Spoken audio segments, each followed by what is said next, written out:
Aloha, I am June Jones of the Houston Roughnecks, and this is the XFL Show. More burger for the love of football. For the love of football. For the love of football. For the love of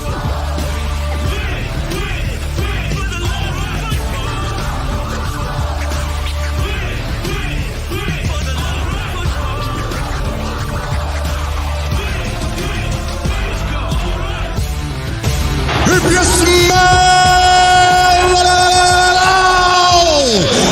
what the XFL is cooking. Welcome, football fans. This is the week of December 12th, 2021, on the road to 2023. This is For the Love of Football, and this is the XFL Show. I'm Alan. And I'm Bryant. We are live on XFL.show, and we're celebrating a milestone today, Bryant. Meanwhile, the XFL is actually out there scouting and getting that process going. Things are happening. There's finally a hint of light at the end of the tunnel. This is the 200th episode, and we are 61 weeks from kickoff. And we are closer than ever. Yeah! What a dramatic entrance. Vince joining us. Of course, had to, man. It's the 200th episode, and without Vince, without any of us, and of course, Jake and you, the gentle football fans, none of it would be possible. 200 damn episodes. Vince, thanks for joining us. It's a celebration. Yeah, it is great to be here. You got college football winding down. NFL season going to be coming to a close. Alan, I know you're excited for CFL football championship happening. You got the USFL starting next year. And, of course, XFL 2023. I cannot be more hyped. Only 61 weeks. Only 61 weeks away. Feels closer than ever. And, yes, it is. Happy Grey Cup Day. It is a celebration of football today. What a moment. What a time to be alive. To be live on XFL.show. If you're listening to the podcast like normal or watching on delay on XFL.show, you're missing out. Live action. We got comments rolling in, people interacting. It's going to be a fun one, Brian. And we have a little bit of news to get into as well, but some reminiscing. It's going to be a dandy. Just watch your mouth, because I know we're usually one take putting the show together, but we're live, pal. Yeah, it's been a while since we've been live, and with this extremely awesome production value, thanks to some new hotspots in certain remote locations that made this all possible. Yes, but yeah, it's good to be amazing. Back in our groove. This used to be us all the time. Yeah, it's amazing what you could do too with just a little bit extra of decent internet. I mean, obviously we got some work to do with. I don't know if you see, but I'm just surrounded by. I don't know if this is energy from it being episode 200 or just all the dust in this old-ass farmhouse that I'm emanating from this week. But I am in the United States talking football with you this week, Brian. Well, I mean, it is great to have you back on this side of the ocean, my friend. And, you know, a lot of people are headed to church. They're getting ready to watch their football. But here we are live. Hopefully you're tuning in and enjoying Alan being blessed by the hands of Mona Lisa, apparently, it looks like. Mona Lisa is crowning me above, and yes, it's just all good vibes this week. And Vince is over there wrapping my gift. I'm very excited to see what I get this year from Vince. The Team 9 football. You're going to get it all right. All right, let's real quick let them know what's up. 724-565-4XFL is the XFL fan line. If you want to call, and you can leave a voicemail, a text message anytime, and each week we look at it and say, hey, is there a comment or something that we should talk about on the show, or is there something we should play from a voicemail? We will do that. You can leave one anytime, 724-565-4XFL, or if you're live like we are today, XFL.show, and you can leave a comment right there on the YouTube channel, and maybe we'll put it up on the screen or get to it during the show. Bryant's looking at that stuff. I'm doing 900 other things here behind the curtain. So, Bryant, you make sure that XFL.show, everyone watching live, gets some love. At XFL Show as well on Twitter. If you want to hit us up, DMs are open too, and wherever you do your social media, at XFL Show. And here we are, 200 episodes in. I think I know all that. Plus, our fantastic sponsor, Pretty Easy Podcasts. You could go to prettyeasypodcast.com today, and you can get your own podcast started. Look at it right there in your face. prettyeasypodcast.com. What happens when you go there? Well, you think, I want to start a podcast. I need some help. And you go there and you get an editor, a producer, and most importantly, at least in my opinion, a friend, a podcast pal, if you will. And you go to prettyeasypodcast.com. You can get all of that, get your show started, have a lot of fun doing it at an affordable rate. What more could you ask for when you're just starting out podcasting? Or if you're a seasoned podcaster who's just getting tired of all the extra work, audio editing, posting your show and whatnot, go to prettyeasypodcast.com today. Get the help you need. Podcast the right way and have fun doing it. Because they make podcasting pretty easy.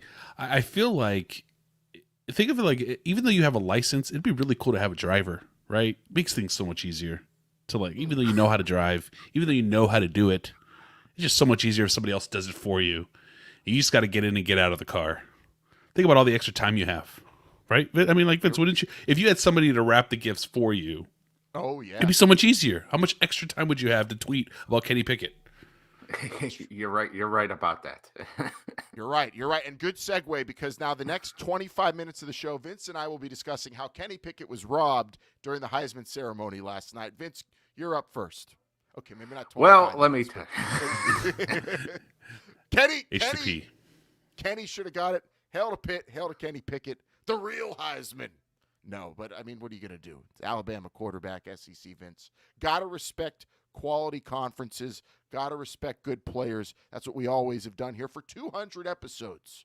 Respecting the game and also respecting your comments and bringing them up on the show. Let's dink and dunk. Harrison on XFL.show, Brian, after last week's show, said, I don't get the hate for the USFL and their business model. Considering we haven't seen a league make it to season 2, even if the XFL's reason was COVID, why not do a league that ticket revenue has zero factor on making it to season 2? We know ticket revenue doesn't matter because reports from Birmingham are the city gets concessions and gate revenue. Treating it as a TV show may be the way to making it to season 2. I agree on that last point, Harrison, but treating it as a TV show just doesn't make it feel big time, doesn't really put it in the mainstream anywhere near it, really. And we've kind of seen this before. The Spring League did this. I mean, they were really revenue from – did they even have fans? I don't even know, Brian. I don't think they had any fans in the stands except maybe scouts. So, I don't know. It just doesn't – no layman who just an average sports fan is going to watch the USFL and see the lack of concern they have for the crowd and think that these are big-time games. Well, and I mean, Vince is here. I'm excited for it. Again, there's no hate for that USFL here. Every week we get it. What's with the hate? What's with the hate? There's no hate for the USFL. We are just criticizing the business model. Yeah, the business model is it doesn't seem keen on producing great football product. It's keen on producing a better television product. Isn't that hopefully the same they can thing? make money. Not necessarily, Vince. I'm interested to hear your thoughts on the USFL more and more. At the end of the show, I have you teed up for later. But I mean, like American Gladiators. Vince, right. You understand how the USFL is going to be presented, right? It's I've been listening to this program each and every week, and I will say, if you want the best USFL coverage, look no further than this is the XFL show, as far as I'm concerned. We're covering. It's not a USFL show, but I hear what you're saying. It's not. Well, maybe it should be, Brian, because I am a USFL guy. I am a Pittsburgh Maulers guy, you see, and I am going to be watching this USFL come the spring, and we are closer than ever to that, as far as I'm concerned, and I cannot wait to watch it.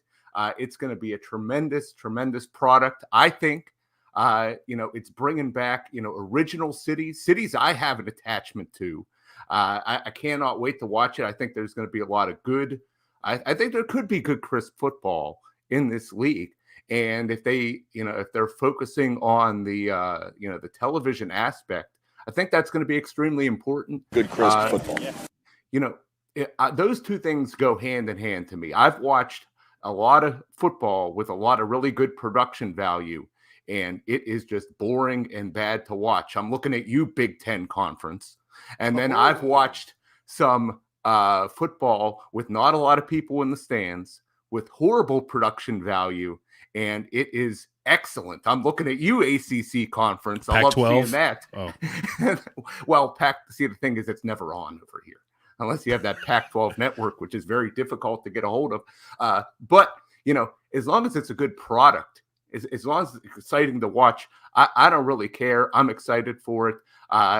We're getting a spring football league. That's what I loved about the XFL in a couple years ago, because we had it in that time where you're craving some more football, and we're going to be getting that next year, and then in the following year we're getting even more with the XFL. Can't wait.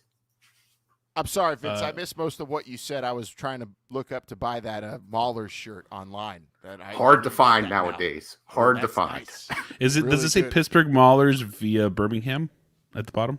No, it does not. So two things actually from what Vince said there. So yes, the cities are represented, but they're not actually playing in the cities. Again, reminder: when the USFL does play, there will be a Pittsburgh Maulers team. They will not play in Pittsburgh at all during season 1. But who knows, man? Maybe not even season 2. We don't know.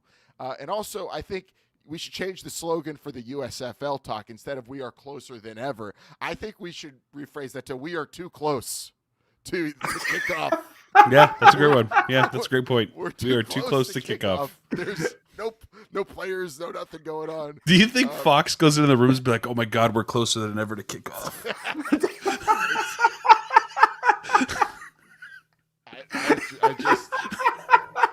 I don't know, but I find myself saying that too.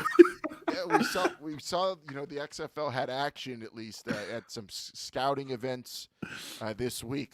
Already looking for players for 2023. For the USFL, we have some news made by their head of football operations to talk about coming up, but they're still, again, like we said last week, Brian, not very public or forthright in how they're building the league, other than a new TV show coming this spring. And I will be watching again. No hate. It's just, it's different. And, Harrison brings up here on the comments, did say, maybe this will work because everything else didn't work. But I still believe, you said other than COVID. Other than COVID's a big deal. The XFL 2020 was something damn good that we think was going to last. And we'll see. Maybe we're in for a war, Vince, but I'll bring that up later. Let's move on. Some of the greatest wars in sports entertainment history were produced in one single location at the very beginning. That's how it started. That's true. That's true. That is true. You always have to give it up to the facts. Denzel on XFL.show said or thinks that the XFL will be on ESPN because The Rock, Danny Garcia, and Jerry Cardinale took a picture with a Hulk statue. Marvel owns Hulk. Marvel's owned by Disney. Disney owns ESPN, Vince. So there you go. You just got to put 4 and 4 together, and there you go. XFL on ESPN. I suppose so. I mean, that's one way to look at it. To me, that's looking a little bit too much into it, but it's still a theory nonetheless. Alan, can you do Steiner math with that, please? So you got, let me pull up the quote here, and I'll read it. I'm thinking this is how Denzel was phrasing. So you got Rock, Danny Garcia, and they're getting together with Jerry Cardinale. He's from Redbird Capital. You got all the money. You bring all the money, billions of dollars. You add all that up, and you got all three of them. And you got the Hulk in the back there, not big arms, his big pop pump, but the Hulk, he's right there, and he's behind them. He's owned by Marvel. Marvel's owned by Disney. You add them two together, plus 4, you equal the 3 out. You underscore that with, I don't even think that's a math word, but I'm going to use it. This is Steiner math. You put that, underscore it with the fact Disney owns ESPN, boom, you got ESPN XFL, and I'm going to be there kickoff 2023. It's only 61 weeks away. Got your hookup. Holler if you hear me. Episode Do you think 200, people will we be should have been doing that tailgating? forever. Do you think people will be tailgating at Shoney's before they go into the game? Yeah, I will be. I mean, they got it. They got Shoney's in Birmingham. They have to, got to, at the USFL for sure. They're going to be tailgating it at Shoney's.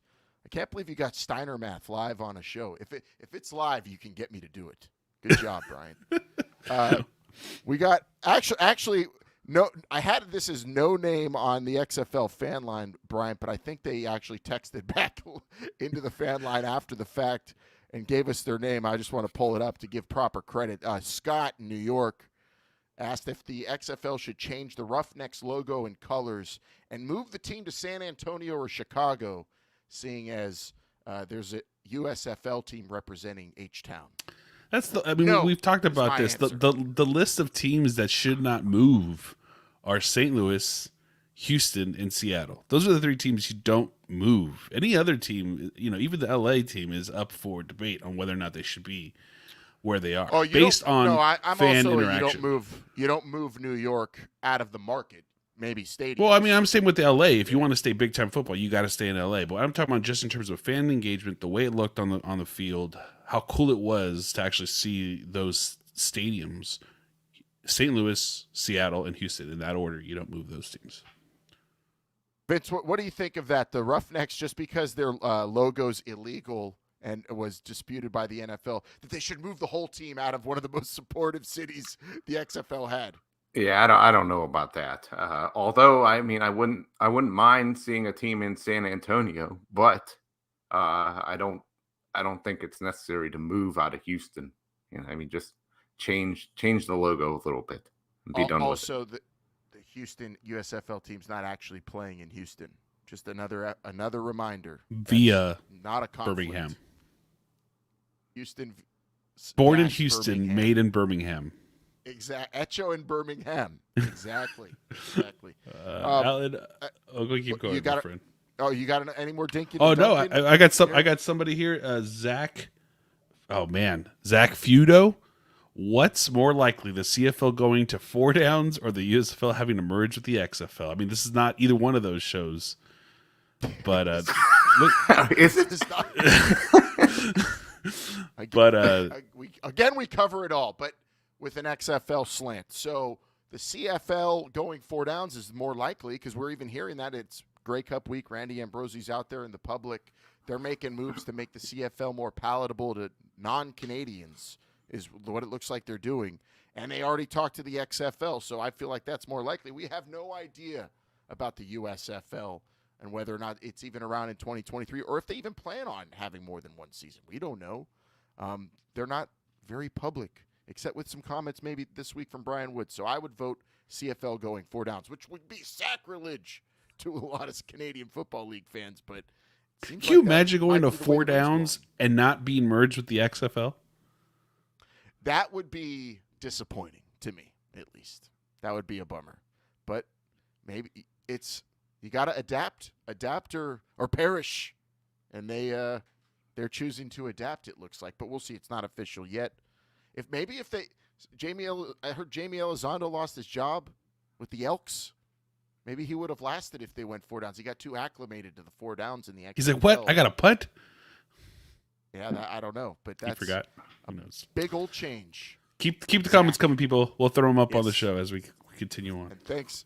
Zach said. And thank you, Zach. Zach said congratulations as well. Appreciate that. A day oneer. First ever episode on YouTube. Was that the first episode? I want to say that was the first episode. We're going to reminisce here a little bit about the entirety of this entire journey. Also known as the game where we laugh at how terrible Alan's memory is. Jeez. I've been even the last 3 hours I've been up. I woke up early to try to start remembering. Looking back in notes, nothing's refreshing here. Good thing Brian's got the elephant brain. We brought Vince back too. He's been around. But we appreciate the day oneers. We appreciate people who joined last week. We're on the road to 2023 now, and we're ready to talk some actual news from this week in this week's Cover 2. Good, crisp football. L actually is part 1 of our Cover 2. Good segue there. The CFL has joined up with the XFL 2020's data partner, Genius Sports. What are you laughing at? What's so funny? Why wouldn't they want to do this? Can you Can talk you talk about the Seattle? Okay, real quick. Side note on the cover too for Kyle. Seattle Dragons were in the XFL, and I love the logo. I love the team name. And there you go. Jim Zorn, I don't think was the right coach for them, maybe ultimately, but he's a Seattle guy. There's some Seattle Dragons talk for Kyle. Yeah, and don't move them. Keep Seattle in Seattle. There you go. All right. Now can we get back to the CFL? Not poaching. I wouldn't say this is poaching. This is just taking a solid partner and applying them to your league, because Genius Sports works with multiple sporting leagues across, not just football. And Genius Sports, if you don't remember, Bryant or Vince, you guys, I didn't remember this. I had to look back in the notes. The XFL, when they brought them in, was really geared towards bringing Genius Sports in to make sure gambling within the league was treated properly, and gambling outside of the league was propped up to be useful for the league to make money off of. Genius Sports, I think, Bryant, when we actually got hired, I don't know if you remember, didn't we have to take a test or watch some video or something about gambling, right? Do you remember did all this? that? Yeah, I did all that. I was a good corporate citizen. I was me trying to be a corporate person. That was me watching the videos, and it was like, it's because I think they gave you some leeway, some runway in your hiring process. I was hired as the ball was being kicked off, so yeah. They're like, all right, get Brian in. We're kicking off. And then the thing about that video I remember was if a guy with a bag comes up to you at the stadium and says, just make sure that this happens in the third quarter, do you A, accept the money, B, tell your supervisor? I think it was stuff like that. And I'm guessing that stuff was probably advised by Genius Sports. I don't know. No insight there. But that's kind of what they do. And also they do more extensive stuff than that. For the CFL, they're doing, I think, a lot more than what they were asked of by the XFL. Here's the press release. As part of the agreement, Genius Sports will have the exclusive rights to commercialize the CFL's official data worldwide and video content with sportsbooks in international markets. When they speak like that, that U.S. is international to them, FYI. Replicating the global distribution and success of its official betting products for the EPL and NFL, among others. So they're going to be doing a lot with the CFL in terms of data and betting and getting it out there more. Brian, you could go on Twitter. I'm sure you couldn't find a CFL highlight if you tried, and find anyone talking CFL gambling if you tried. That's going to change, hopefully, with Genius Sports being involved, seeing as they got the XFL propped up, I think, ahead of the CFL immediately in that realm. Well, we have the best guy in the business probably to talk about betting fairness. That's what this is, right? That's the Chip Chirimbus of the XFL. Is that not what this is? To make sure that they kind of just run that hey, we're watching the sports books, making sure there's no spikes or anything like that, or action. Isn't that what that is? Well, I'm sure there's some kind of stuff like that. I mean, first of all, a league that's going to be bet on, any wager that you're going to put up has to be approved by the gambling control board of an individual state.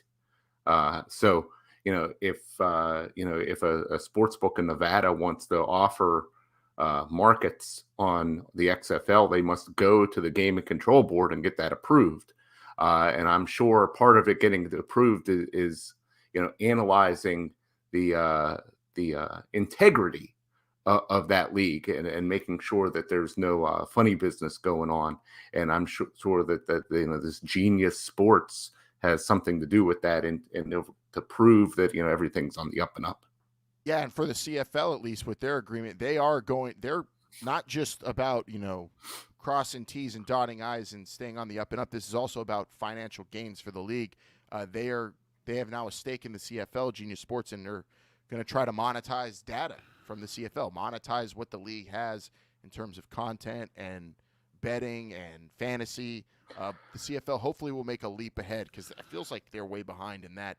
And you would hope, bringing it back to the XFL, that the XFL has this in mind once again, because I think it was headed in the right direction in 2020, at least on the gambling side, maybe not fantasy so much, but that's definitely something that the new XFL, I think, needs to either create from within or most likely outsource to a third party like Genius Sports. It might be Genius Sports themselves. And if you remember the CFL, when this whole discussions were going on with the XFL, the big thing was if Canada passes single game betting, it could be to lead to the success and the regrowth of the CFL. So it's definitely something the CFL is probably looking into. Wants to make sure that they actually kind of. I feel like this was probably put in their head by the media when the law went into place. Personally, myself, but the CFL's like, hey, that sounds like a good idea. Let's try to capitalize on that betting thing. Exactly, and it's about damn time, if you ask me, for the CFL, and we'll see what the XFL does in that, and maybe that's a way the XFL and CFL collaborate through Genius Sports as a bridge. Maybe it's not dead, Brian. Maybe that isn't over with yet. The CFL collab with the XFL. What's this? Kyle asking, do you think Santa Clara should have an XFL team? If you call them San Francisco, yes. Yes, then yes, that's true. Bring back the Demons. That's my vote for sure. Yeah, it's just so expensive there. I don't know. What do you do? I mean, well, that's why you put them in Santa Clara, right? It's a little cheaper than. It's a great city. It's a great stadium. Hosted one of the greatest WrestleManias of all time. Vince, I know you remember this. It was just a great city. I don't know if they could support an XFL team at this time, though. Yeah, I vote actually the Santa Carla Vampires as a team in that neck of the woods. If you're a big fan of the Lost Boys, okay. What about the Napa Valley team? So would they be like Napa Valley Grapers? Stompers. Grape Stompers. I guess logo is a big fat lady stomping. What's the Mahler's equivalent to somebody who makes wine? Maybe in Santa Cruz, you could have one over on that pier. How about that? Have a stadium out on the pier. Wait, I don't know if that's feasible. I think I got it. Can't even get a stadium in Oakland. That's true. That's very true. The Maulers, is that equivalent to a Husker? No, Husker's husk. Mahler's maul. Yeah, that's corn. Yeah, corn and steel are two different things. Yeah, that's one you eat. Yeah. One you eat if you're real tough. Chewing on steel. I love it. I love these live shows. I had no idea where we were going with that, but that's why we might have to go live more often. It is the 200th episode, but I'll bring it back. Let's keep it in order. Since Jake's not here, of course, we want to give it up to Jake, our other former co-host who helped us start the show. We'll reminisce about him a little bit later, but let's get into college bowl season, Vince. It's here, which means it's scouting time for the pros. We've got all-star games coming up, bowl games, players who will be drafted, who won't be drafted, but might be available to the XFL or the USFL or the CFL. And we even saw Doug Whaley, who's back with the XFL, in charge of player personnel for the league, spotted at the FCS All-Star Bowl game, scouting out talent. So it ain't too early. It's December 2021, but the XFL's already out there looking for players. They got to be. There's a lot of competition right now for players. You got several different leagues going around, and the FCS. That's where I would start. Those are the players I would be going after. I mean, for what percentage of your league would you want from the FCS if you're the XFL? What you want or what you could realistically achieve? Want. Goal. If you're dividing up, I want this chunk from the FCS, I want this chunk from the NCAA G5, this from P5. Well, if I would want all FBS players if I could, yes, but but if you're making a realistic plan, I would say they're probably 50%. Half the league is from the FCS. Are you going to get half? So? Well, I mean, where else are they going to come from? Well, what do you mean college football? I mean FBS college football. We're talking. Okay, what percentage were from FCS in XFL 2020? I would say it was 90-10, probably somewhere in that range. Yeah, not a lot. I don't think there was a whole lot Although some of the best players were FCS, one of the best players was a JUCO player. I mean, let's just be honest about that too. Yeah. Donald Parham, right? No, he was from Stetson. Stetson. That's I don't FCS, think that's JUCO. no? That's No, FCS. That's FCS. But one of the first round picks was a JUCO player. Yeah, that's the tight end, right, for the Vipers, whose name escapes me right now. Yeah, so FCS, I wouldn't target that much, Vince. 50, maybe quarter of the league. Maybe. Because I think realistically most of this league can be FBS players.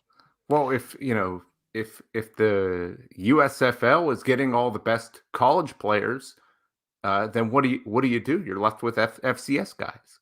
That could be true, and we'll talk about the USFL's plan for that, which is pretty interesting, the comments that came out this past week coming up. But there you go, this week's cover 2. We've got scouting already happening for the XFL. They're already on the road, and the plan is being set forth. They're working on putting the league together. When people are like, oh, this league is just – I mean, Vince, when did you – or are you still of the opinion after the bankruptcy, when did you actually believe the XFL is actually coming back?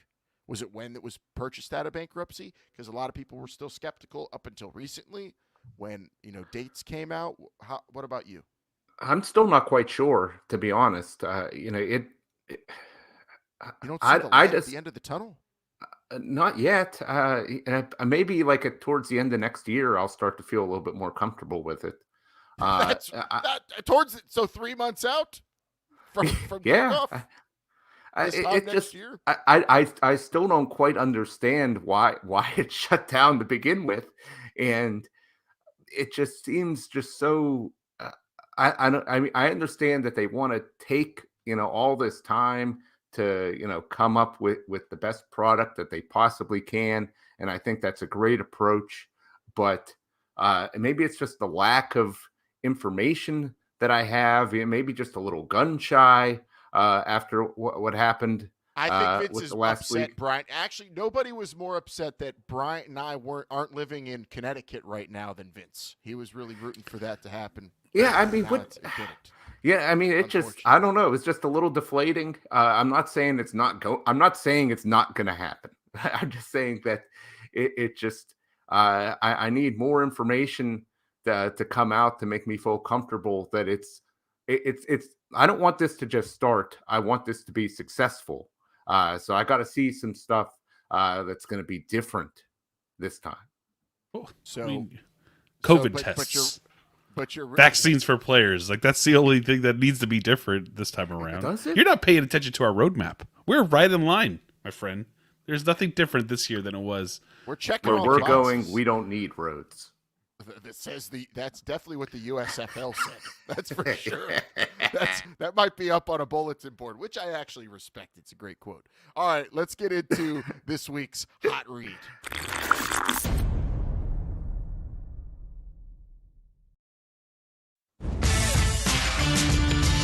All right, so for the hot read this week, it's going to be a kind of a mixed bag. If any comments come in too, we might get to those.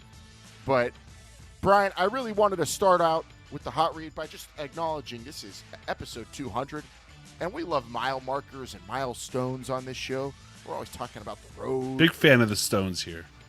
Big fan. We love the Stones. Definitely better than the Beatles.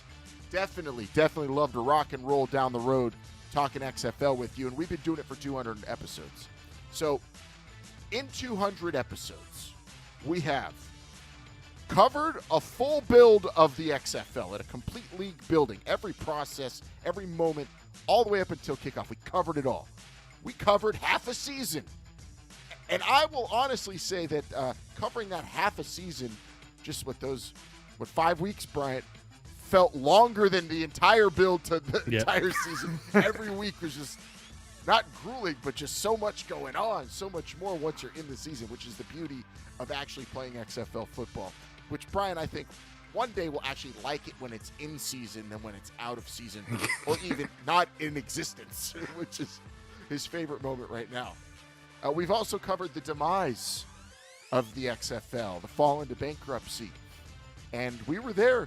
And then, a little bit of a hiatus. I don't know how long that lasted, Brian. How long was that?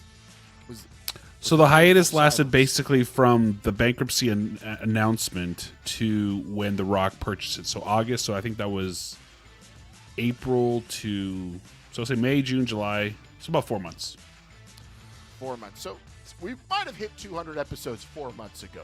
Sorry. But that radio silence, and then we're back.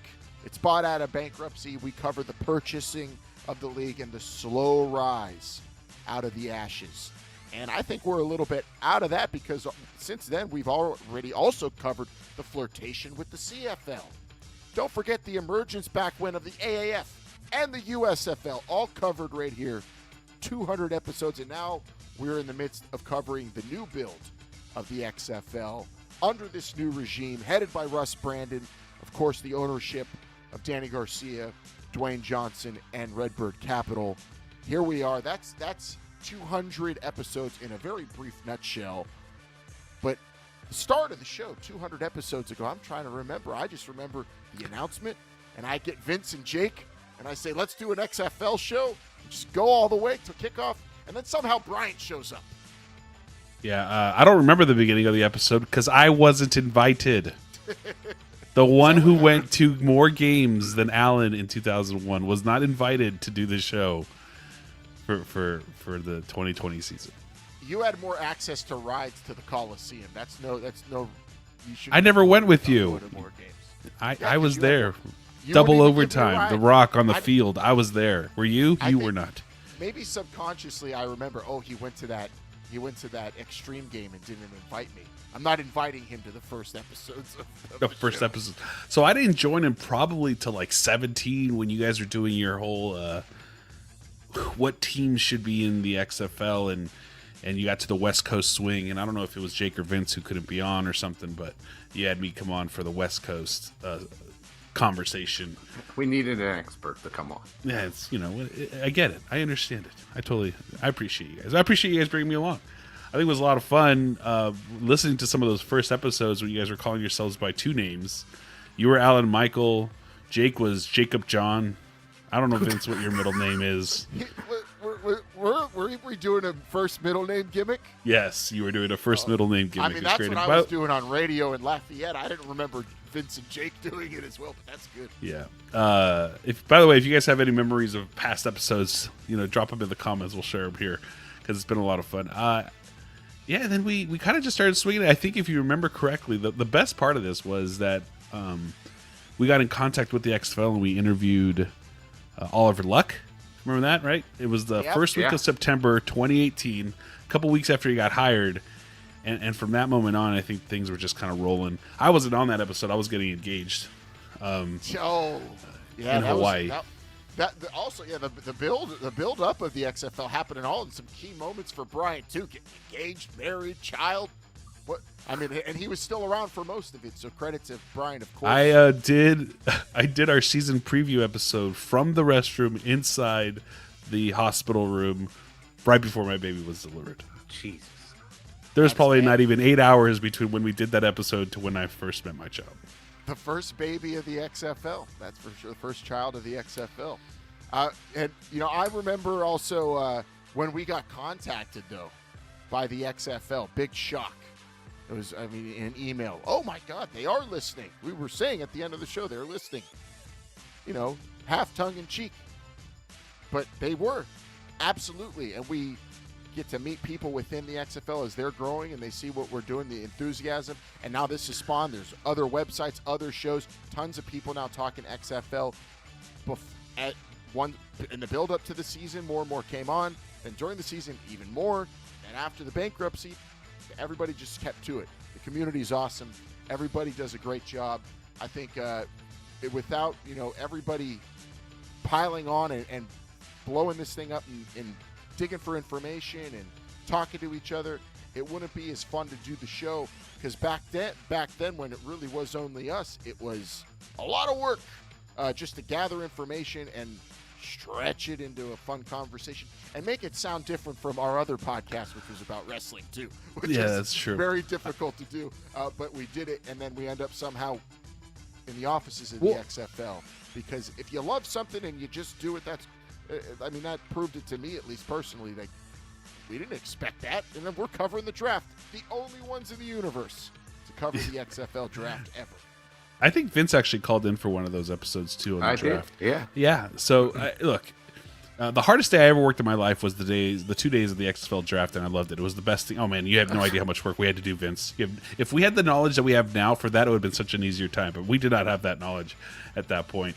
I will say this. I think the road to 2020 was a little bit easier when there was no information, because there was a lot of speculation in terms of what the actual play of we were thinking this, right? This is what was in our heads going into 2020. Now that we have 2020 going into 2023, this no longer exists.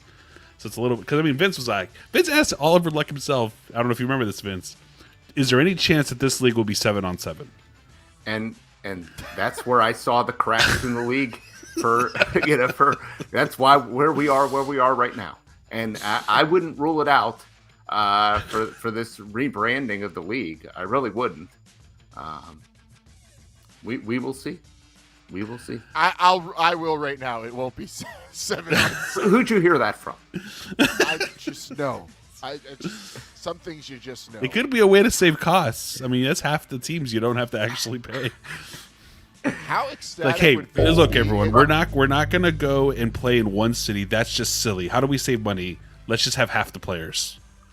When we were at that first game, Alan, me, you, and Jake. And Shane McMahon, don't forget.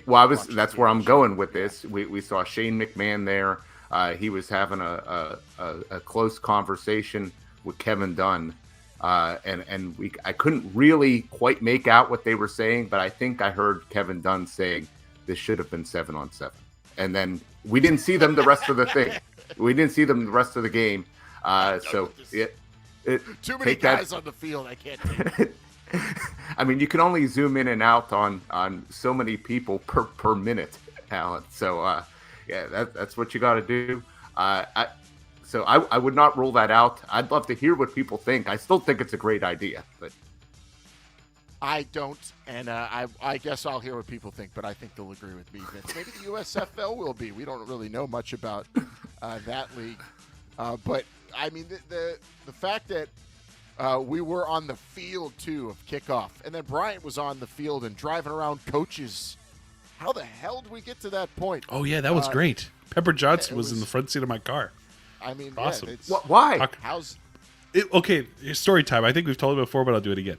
So we were at the Wildcats practice in Houston, me and Alan. And there was an offensive bus and defensive bus going back to their hotel. Well, the defensive bus was, way delayed for some reason. And Pepper Johnson wanted to get to his hotel. There was no room for him on the offensive bus. So one of the trainers comes up. Hey, he's like, you guys want to eat with us? I was like, sure. He's like, can you just take Pepper Johnson to our hotel and you guys can eat with us? I was like, you want me to put Pepper Johnson in my car, drive him to the hotel, and then I can eat dinner with all you? God. Like that's a thing? And he's like, yeah. I was like, okay. So I told Alan to get in the back seat. We put Pepper Johnson in the front seat, and we took off. Yeah, it was great. It was talking. What did he talk? What was the thing? Deep fried turkey legs. Houston food. Stuffed turkey legs. That's what it was. Well, Stuffed turkey. That's great that you got. You got additional responsibilities added to your contract, such as car service and. Hey, if you needed it, look. Even if you know how to drive, having a driver is so much better. It is. It's pretty good to have a driver. You're right. I was. You said that at the beginning of the show, and I've been thinking about that too in the back of my mind. Like, might be my ultimate goal at the end of life, is just to have a driver. Well, I'll say this. Or 2023, have our own driver instead. Once we're back. Hashtag we want our jobs back, working for the league, going game to game. Oh, there you go. Theodore King on Vince's side. Yeah. 7-on-7 is great because you save money and it's more scoring. More scoring, absolutely. I didn't even consider the cost savings until Bryant brought it up, which is think of the savings. Yeah. Now, are you talking 7-on-7 skilled only or 7-on-7 arena style? I was thinking just skilled players only, but there are a couple big guys usually added to that. I prefer actually just a coach handing the ball off or a referee being instead of a center if you're going 7-on-7. All skill players if we're doing that, Vince. How about a scramble for the football, and whoever gets it gets that play as an offense, and their team has to be defense? Every play, a scramble. Maybe they'll go test it in a lab somewhere. That sounds like a fun after-school game that we should have been playing back in the day, though. Just XFL kickoff all day long. XFL 2001. Actually, that one, 2001, I do have a question kind of related to that, Vince. So we've reminisced a little bit, but now let's look ahead. We're 200 episodes in. Where do we go from here? As a show, we're the same. We're just covering every single step. But should we prepare for war? Is there a spring football war coming between the USFL and the XFL? Bryant, you go first. Do you actually think there will be competition between the leagues? I think the USFL has a very good chance to survive its first season. Based on its business model, based on what they're trying to do, they don't need to secure a contract or funds like some of the other leagues that have come up in the past. So I feel confident, barring any unforeseen circumstances or Mother Nature related disasters. Because you are putting all your eggs in one basket playing in one city. You never know what's going to happen in Birmingham. Hopefully nothing. But, they are risking a couple things by doing that. Didn't even think about that. Right? Yeah. Exactly. See? And I'm sure Fox is like, oh my God, and we're still closer than ever. We're too close. We're too close, and now we got to worry about Birmingham. So I think it's very likely that they make it to the first season. Through the first season, excuse me. Now it becomes the question: does Fox want to do a second season? Does Fox find this? Because with any TV show, it's, hey, we'll get through the first season. Do we renew it for a second one? Was it worth the money? Was the juice worth the squeeze? If Fox finds it, then I guess. But again, I don't think Fox wants to pump money into this to compete with the XFL. Fox wants to put money in this to make money. What's that going to take? What's that mean? I think the XFL is in it for the longer haul than I think Fox is. Same here. I mean, I think I like what you said, though, that they have a good chance of getting to season 2 just because of the cost cutting they are taking, and football is popular enough. I don't think Fox is going to have a Greg the Bunny on their hands where it gets canceled after a few episodes. It's not The Simpsons either. We'll see how long it lasts, but I think they do get to season 2 is my prediction, which means we'll be in for some head-to-head competition, sort of, because the XFL will be kind of ending in 2023, assuming they start the same time in season 2 as the USFL, which is starting on tax day. Yeah. So maybe that doesn't count as a war if they're playing separately. Well, that's what I was going to say. Unless they're going head to head, on the same day, the same time, it's not a war. But you could say it's like a war for players, right? Like if you're playing right after the XFL season, then players have to make a decision because they're not going to play the XFL season and then, hey, the USFL is playing, let's go there. You can't play for both. There's got to be a break. Yeah, unless there's a break. If there's a month break, I mean, I can see these players wanting to play more because they'll make more money. Guys played 20 games a season plus play. That's what they do in the in the CFL, basically. And it's bigger fields. But you can't really play every CFL game and every NFL game in 1 year.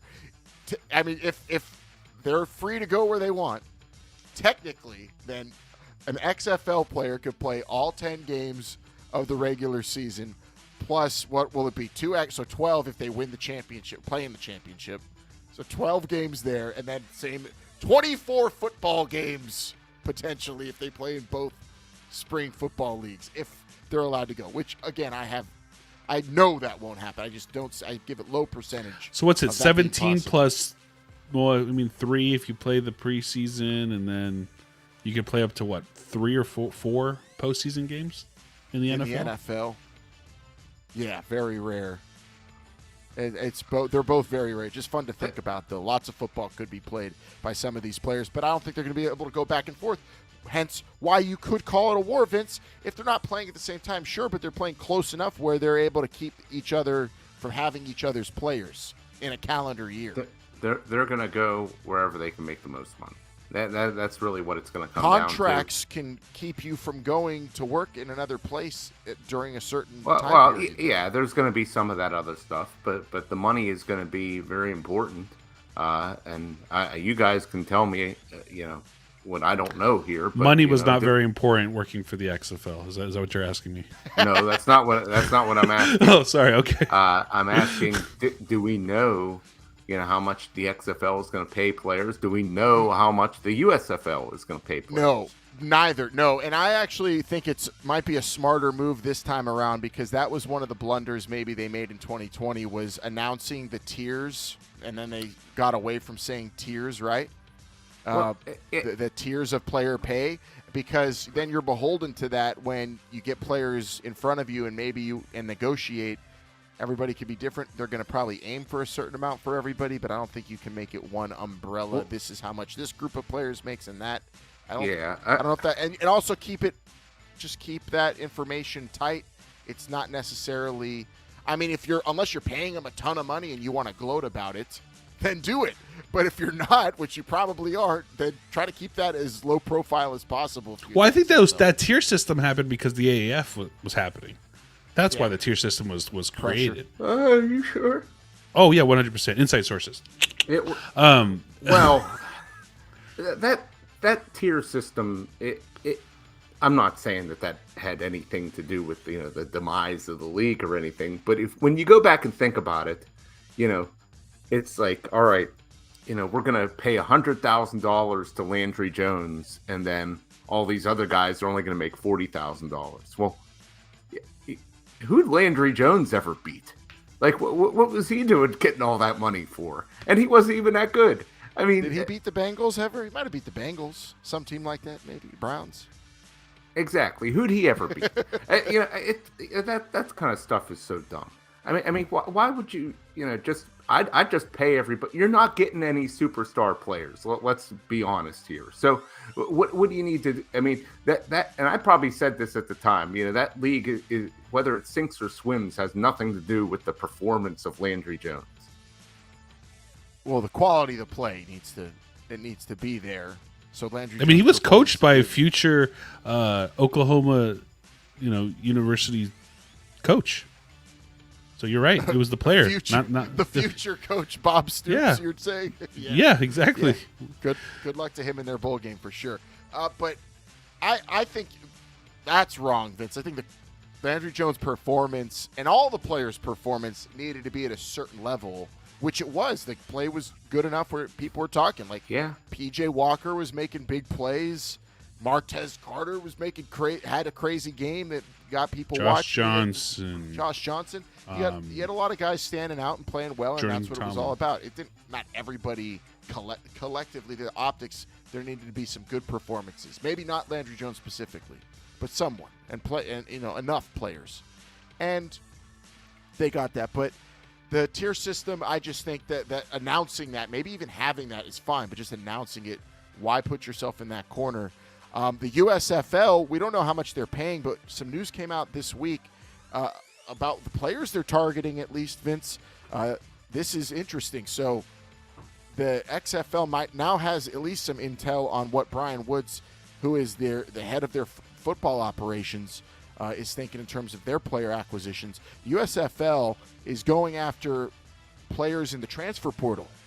And really anyone 3 years out of high school. Brian Woods was on a Zoom session with InsideTheLeague.com this week, and during it was quoted saying also that the league is not gunning after players on the tail end of their contracts in the NFL looking for a few last paychecks. They're going for younger players, or as Bryant likes to say, hotter and younger. Transfer portal guys and 3 years out of high school guys. Not your Landry Joneses. Is that portal accessible outside of the NCAA network? Like, can I Google it or something? Can I API into it? I mean, it's announced when a guy enters the transfer portal, so that you could just follow the news, Brian. Just like I kind of like that because remember, we saw those names for the summer showcases like Hakeem Nicks.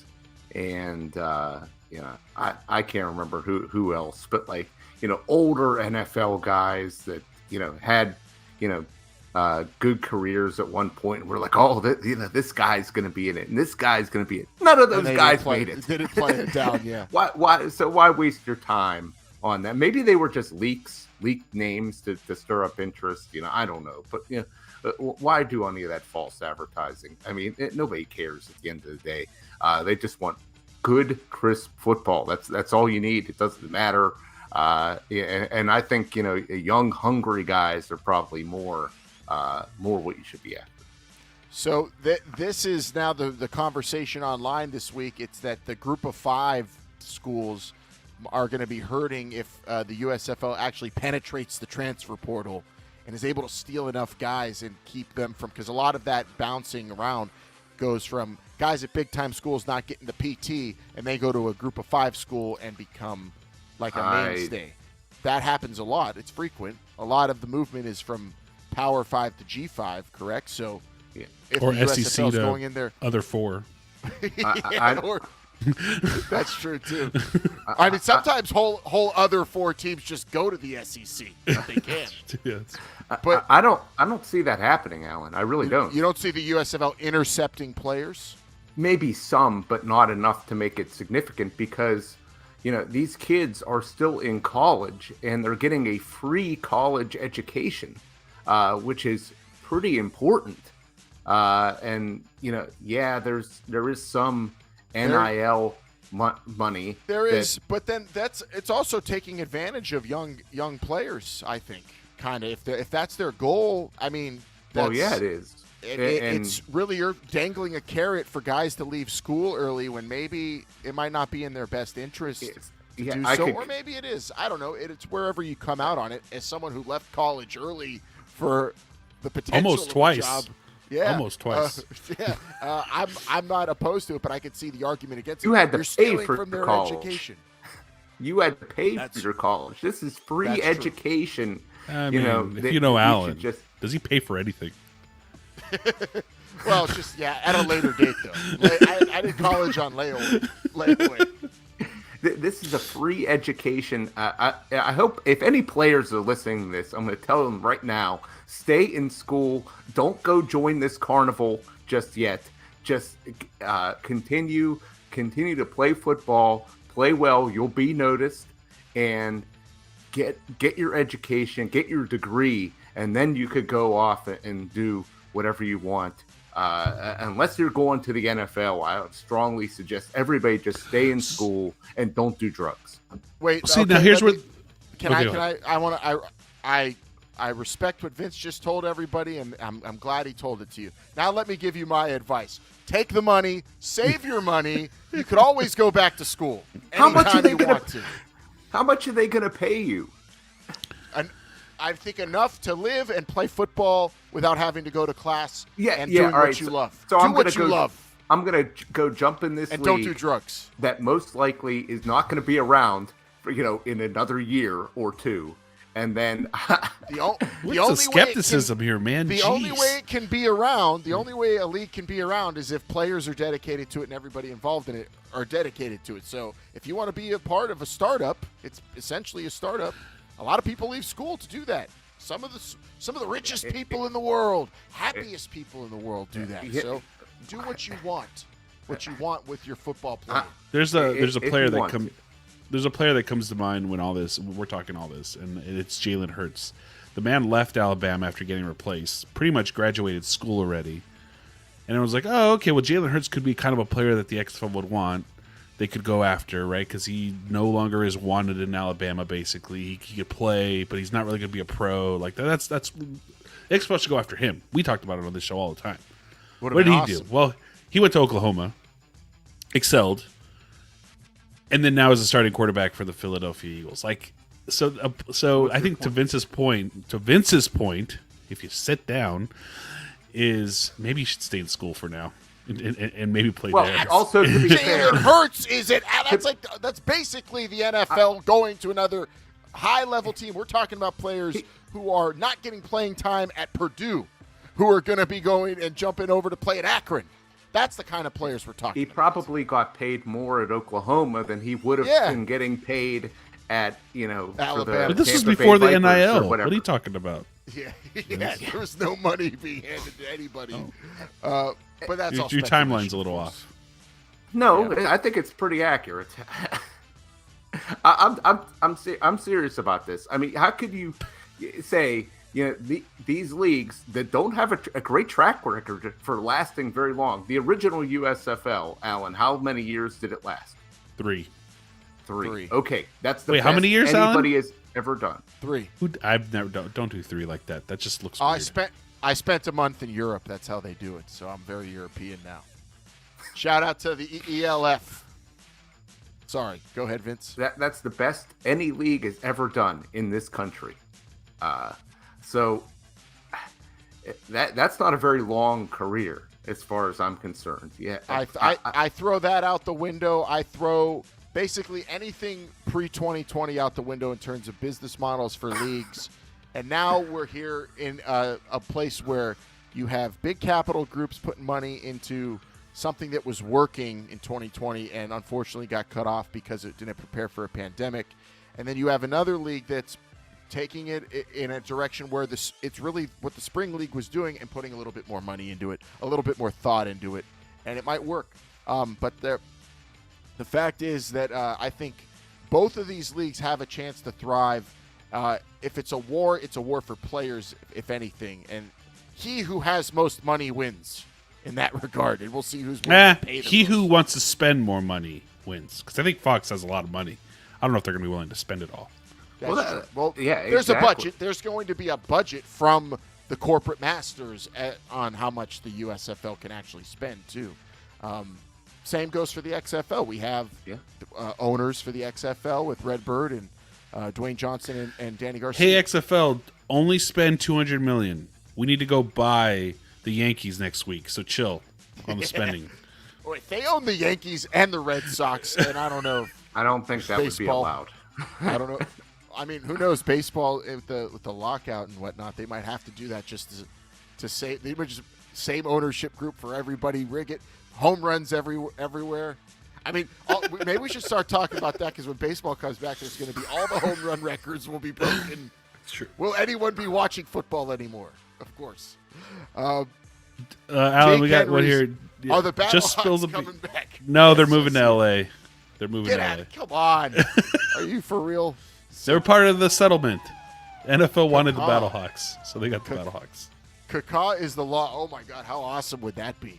What if if I'm St. Louis? Of course, the Battlehawks are coming back, but this is what I would do if I was St. Louis, and this is someone who loves the XFL. But the league settled right with the NFL. Now, maybe threaten another suit unless they put the Battlehawks, buy the Battlehawks name from the XFL. So work in tandem with the XFL. The NFL is going to have to give the XFL a bunch of money for the IP to the Battlehawks, and then you have the St. Louis Battlehawks in the NFL. It could happen. 3% chance I give it. Oh, sorry. Hey, yes, Alan, 3%. you make this his day come true. Oh, absolutely. Sorry. And then you know what? I'm gonna give it all the hype too, all the build up too. Shout out to one of our favorite players of all time. 6 to the boy! 6 to the boy! There you go, Martez Carter. That's a good way to pretty much end the hot read here. I had one more question though for Vince, and that's for the rollout of XFL 2023. You said you want to see some different things. Two questions. Do you think it'll be any different, and what do you want to be different? Since you brought that up earlier. Well, I'm not a football league creator, but I'll say this. Does it need to be different? Yeah, I don't know. I mean, I thought it was fairly good. The first. I'm not quite sure what you mean by rollout. I mean, is it just starting the games? I mean, rolling out the league and announcing cities, announcing the team names and logos, and announcing how players will be paid or acquired and the such. I thought it was fine. I mean, I wouldn't say how much people are being paid. I wouldn't come out and make a big deal about it unless it was something to be really proud of. But I don't know. I mean, I thought it was fine what they did. It's just that I do want something in the league to be a little bit different. I don't know what that would be, but I thought the league was fine in 2020. But at the end of the day, I would say that it was losing some steam as the season went on. I don't think it was different enough. I don't think it made enough noise. Now, maybe that's because of the time of year that it was being played at. Playing games, having games on during March Madness. And if you go back in the archives, you could listen to me talk about this. This was you could go back anywhere from episode, I'd say 1 to 200, 85. Yeah, or 200. I would go ahead and binge them all. Playing games during the month of March, I think, is a big mistake because people are just not going to watch during that time. I bet if you look, the ratings, went down significantly during that time because March Madness is a huge thing in this country. March Madness didn't even kick off. They didn't have a game in 2020. They canceled the entire tournament. I think they got. They canceled during conference tournaments. Yes. Yeah, the league was gone before the Death, madness. Taxes, and Vince having a problem with any other sporting event happening during an XFL season. That's just how it is. No, that's not what I'm saying. I still think April, June, July. Well, then you May, must have been really disappointed with the last few weeks then with the timeline coming out. Yes, I am and disappointed. then announcing February for kickoff But 2020. why do you have to beat March Madness? 1.2 billion is still pretty damn good, especially if Fox is going to start up a league on 150,000 people watching your football games every single weekend. I don't money. I want to watch it. I really want this to succeed. I want it to be on at a time that people are going to watch. 4 TVs, like everyone else in this household in America should have in a living room, and you'll get to watch it all. And you get to watch us air every single Sunday right here on your favorite podcast app. That's Google, Apple, Stitcher, TuneIn, wherever you get your podcasts. Make sure you give us that 5-star review and tell your friends about us. If you got a question, comment, or topic you want us to cover, well, then text or call the XFL fan line 724-565-4XFL. Remember, standard text messaging rates do apply. Also, follow us on all social media platforms at XFL Show, Instagram, Twitter, Facebook, and TikTok. Maybe TikTok? I don't know. Or if you want to come and say hi to all of us, subscribe and watch us on YouTube at XFL.show, the official website of This Is the XFL Show. And don't forget to check out our sponsors, Pretty Easy Podcast. Go to prettyeasypodcast.com and get started today because they make podcasting pretty easy. Alan, we have to put Pretty Easy Podcast to the test here because how easy would it be for you guys to create a montage video with all your favorite moments from the past? I imagine it'd be pretty easy with someone like Pretty Easy Podcast. It would. Yeah, maybe that's something we could put together. We do have it. Have we unearthed our censored St. Louis documentary montage? We did. We released this? Uncut, no, but uncensored, yes. Uncensored. Yeah, so we could something like that for the greatest moments. The hard part of that would be finding the moments to choose, because I mean, there's maybe too many, or my brain doesn't work well enough to pick them. Brian, I might just task you with telling them what to put together if you want to do that. We'll see. We had to contact Pretty Easy Podcast, But then that would just mean all moments of Bryant saying something smart or clever, and no one else. I mean, it's the one thing that's guaranteed to happen every episode. Yeah. Or it would be Bryant just picking moments Jake was speaking, which also were some of my favorites. And let's not forget Jake. We wish he would have been here this week. He helped us start the show, and if those of you who are day oneers, you remember him, always gave us a different kind of perspective. Not pessimistic, but very honest and and very, I'd say more representative of most people who watch the XFL than any three of us. Jake would have been a big fan in the stands in the movie Gladiator. Yeah. Just death on the field, please. Give me entertainment and death. Yep. Although I don't know which section of the Coliseum though would he be sitting in though, because there was like very different. You got peasants up here, and then you've got elder statesmen here. Where do you put Jake? He might be the one selling the popcorn. Honestly, actually, now that I think about it. I'll tell you this: he would be very particular about wherever he was sitting. Yes, that's very true. Yeah, between two big guys. It's probably I'm where gonna he's have- be sitting. After this show ends, I'm gonna have to go. I'm gonna have to go repent that I couldn't land Jake as a guest for this. 200 guest for this episodes episode. down. I mean, there's probably some more in there with all the other, but 200 official episodes. It's been quite a journey with you all, my good friends. Special thanks to the wife, who I can hear the baby screaming in the other room. So I know a lot of episodes she has. That's the wrap it up. That's the wrap it up moment right there. Yeah, she. Well, that's not the wrap it up, but that's the hey. If you want to not sleep on the floor, she doesn't even let me sleep on the couch sometimes because of this show. But hey, if we hashtag we want our job backs, we want our jobs back, comes to fruition, it'll be okay. It was a lot better when we were getting paid.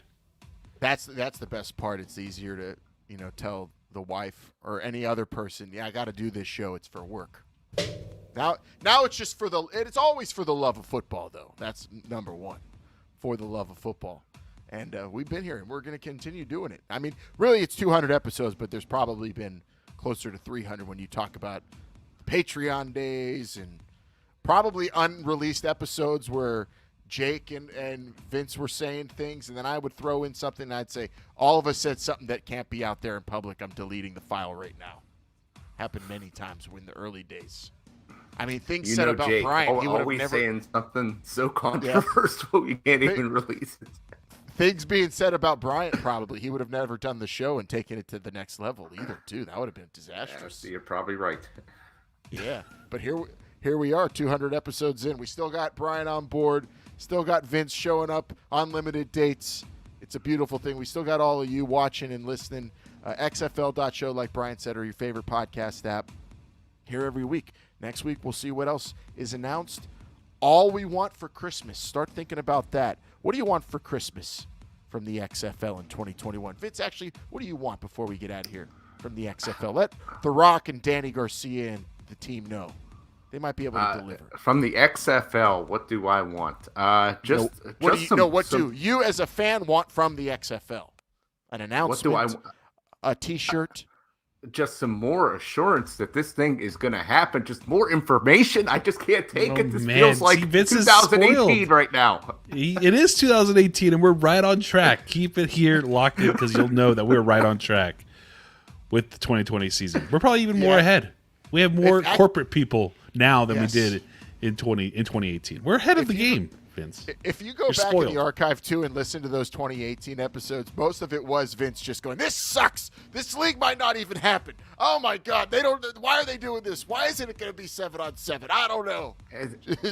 And then you get Jake. He's in the road to 2023. The kid in the back seat going, "Are we there yet? Are we there yet? Are we there yet?" That's Vince. And then you got Jake saying he didn't want to know any. He just wanted information released very gradually, only one team at a time. Which I was on board with that part, but let it marinate a little bit. It was great. I remember the scheduling episode came out when they had the entire hey, this is the TV deal, and we were going to go live and do this great show. And Jake goes, I think we should let it sit for a week. Let's talk, and we'll talk about it at the end of the week. Biggest news so far. Let's wait. I'm trekking back from my bachelor party, and I'm like, I think I'm going to make this episode work in my car. Let's figure this out. And that's also one thing you could expect to keep happening. If there's news or something big happening, we're going to get right on it, talk about it, and get with you. And when you're watching live or listening on demand, we're going to be chatting all about it as it happens on the 2023. All right, last one from the live chat to Theodore King again. This is the XFL show. Too hot for podcasting would be an interesting episode. I think taking those classic clips. Remember the show I was shirtless? No, that never happened. I will say this. When they announced that Bryant was the father, that was a good one. Whenever there's when the XFL does start up again, we'll be doing live shows in the cities of the games, and they will be uncensored, and you will not be able to record what you hear at these live shows. You could ask us anything, we will answer them. And none of this, you're not going to hear it on the podcast. You're going to have to buy a ticket to go see the live show. That will happen one day, I promise you. Oh, I love it. That's a good way to leave it.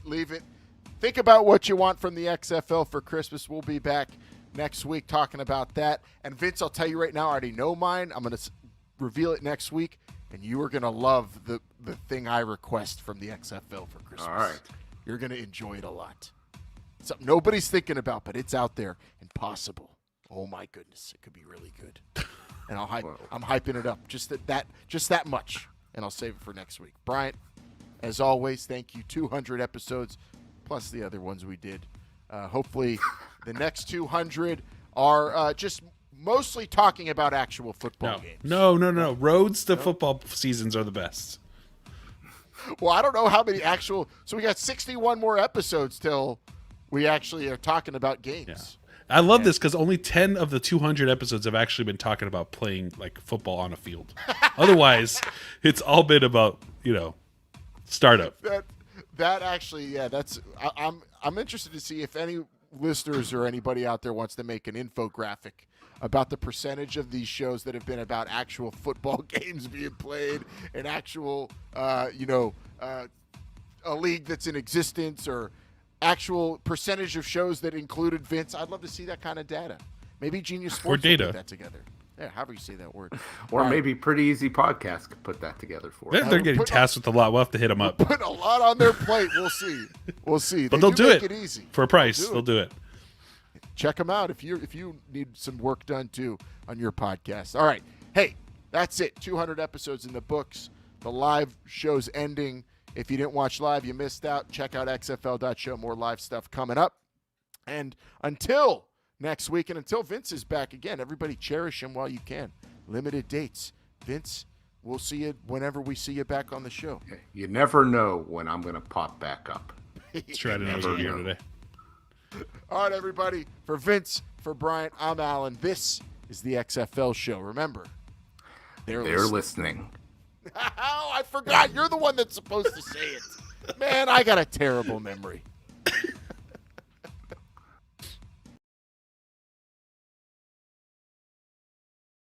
Aloha, I am June Jones